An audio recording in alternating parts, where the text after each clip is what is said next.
राज्यसभा में महंगाई पर बोलते हुए आम आदमी पार्टी के सांसद संजय सिंह ने कहा, ये सरकार पूंजीपतियों के लिए काम कर रही है। उन्होंने कहा कि युवा कहते हैं कि नौकरी दे दो, तो ये कहती है कि पैसा नहीं है, अग्निवीर बनो। माता कहती है कि आटा दूध चावल महंगा हो गया, सरकार कहती है पैसा नहीं है। किसान कहता है फसल के दाम दे दो, सरकार कहती है पैसा नहीं है। बुजुर्ग कहते हैं कि रेल किराए में रियायत कम क्यों कर दी, सरकार कहती है पैसा नहीं है। स्वास्थ्य के बजट पर कहती है पैसा नहीं है।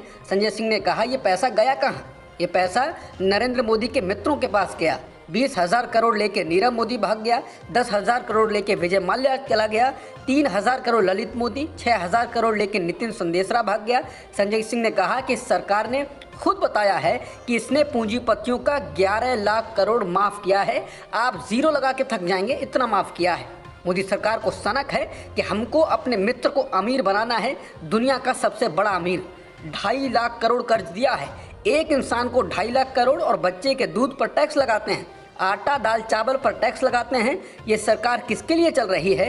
ये सरकार पूंजीपतियों के लिए चल रही है। सीपीएम सांसद इलामाराम करीम ने महंगाई पर चर्चा के दौरान राज्यसभा में कहा कि पिछले 5 साल में गेहूं, चावल और दाल की कीमतों में 28, 24 और 30% की बढ़ोतरी हुई है। वाम सांसदों ने उपभोक्ता मामलों के मंत्रालयों के आंकड़ों का हवाला दिया। उन्होंने खाद्य तेलों की कीमतों में बढ़ोतरी का जिक्र किया। इसके अलावा टीएमसी के डेरेक ओब्राय ने महंगाई पर सरकार को जमकर घेरा।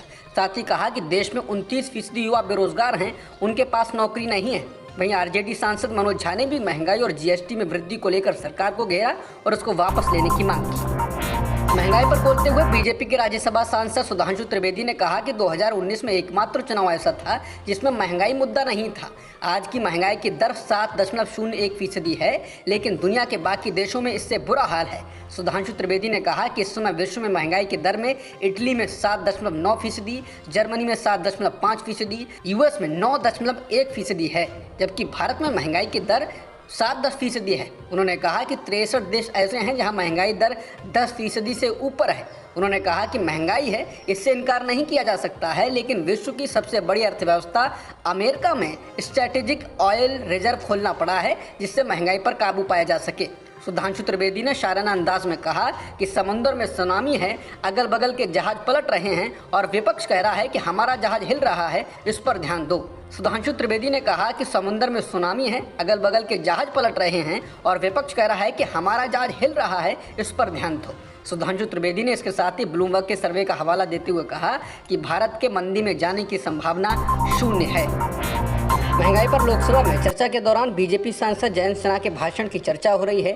महंगाई पर चर्चा के दौरान उन्होंने बार बार कहा कि महंगाई है ही नहीं। उन्होंने विपक्ष से कहा कि आप महंगाई ढूंढ रहे हैं, लेकिन आपको मिल ही नहीं रही है, क्योंकि महंगाई है ही नहीं। उन्होंने कहा क्योंकि हमने गरीबों की थाली भर दी है।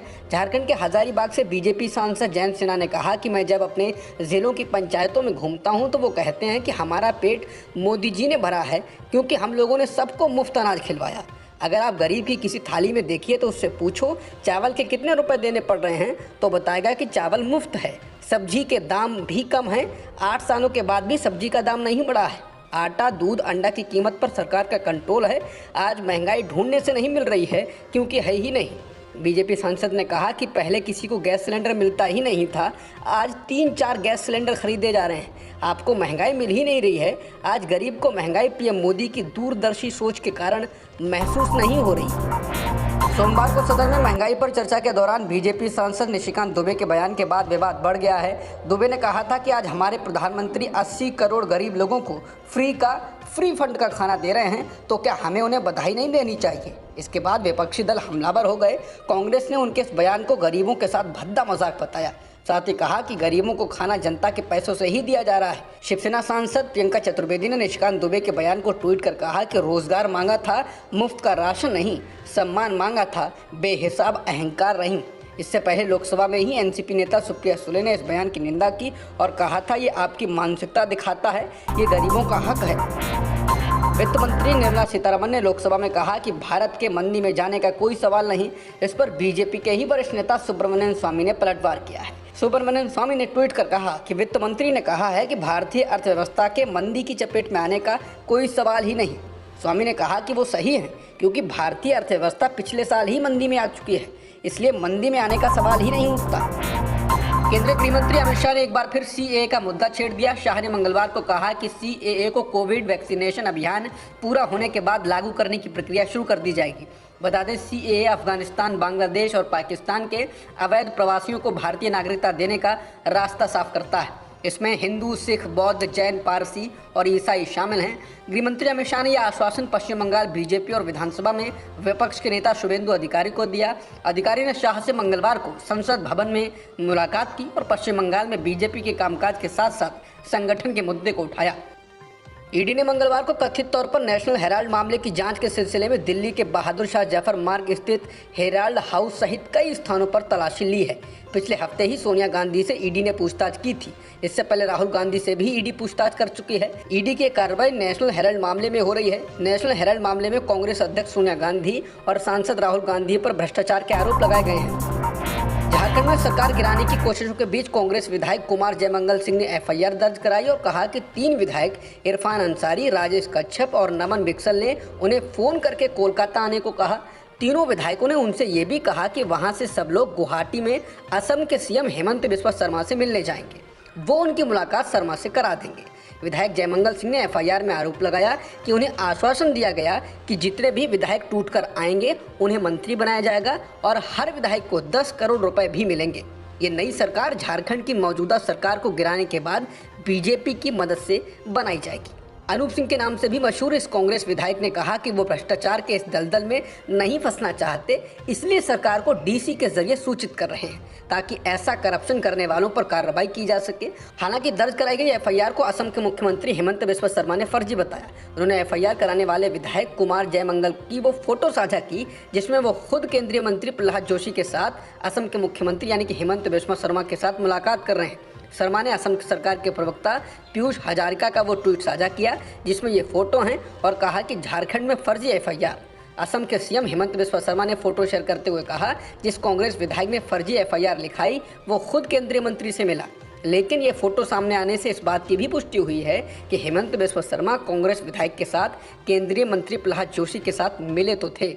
हालांकि इसे किसी यूनियन के संबंध में मुलाकात बताई गई। चीन की चेतावनी के बाद भी अमेरिका के हाउस ऑफ रिप्रेजेंटेटिव्स की स्पीकर नैन्सी पेलोसी आज ताइवान का दौरा कर सकती हैं और इसके कारण चीन और अमेरिका में तनातनी और बढ़ सकती है। चीन ने सोमवार को संयुक्त राष्ट्र में चेतावनी दी थी कि नैन्सी पेलोसी का ताइवान दौरा अमेरिका और चीन के संबंधों को बिगाड़ सकता है और इसके गंभीर परिणाम होंगे। कहा जा रहा है कि स्पीकर नैन्सी पेलोसी अगर यात्रा करती हैं तो चीन ताइवान के पास सैन्य कार्रवाई कर सकता है। हालांकि व्हाइट हाउस ने पेलोसी की ताइवान यात्रा पर चीन के उत्तेजक प्रतिक्रिया करने के खिलाफ चेतावनी देते हुए कहा कि उन्हें स्वशासित द्वीप का दौरा करने का पूरा अधिकार है। चीन को पेलोसी की किसी भी यात्रा को संकट में बदलने की जरूरत नहीं है। अमेरिकी राष्ट्रपति जो बाइडेन ने घोषणा की है कि अमेरिका ने काबुल में हवाई हमले में अलकायदा के नेता अयमान अल जवाहिरी को मार गिराया है। बाइडेन ने टेलीविजन पर दिए अपने संबोधन में कहा, इंसाफ कर दिया गया है और यह आतंकवादी नेता अब नहीं रहा। उन्होंने कहा कि ऑपरेशन में कोई नागरिक हताहत नहीं हुआ है। बता दें, अलकायदा प्रमुख जवाहिरी दुनिया के सबसे वांछित आतंकवादियों में से एक और 11 सितंबर 2001 के हमलों का मास्टरमाइंड बताया जाता है। अमेरिका ने कहा है कि वो काबुल में रविवार को एक ड्रोन हमले में मारा गया। राष्ट्रपति बाइडेन ने कहा कि उन्हें उम्मीद है कि जवाहिरी की मृत्यु 9/11 हमले में यूएस में मारे गए 3000 लोगों के परिवारों की मौत के चैप्टर को बंद कर देगी।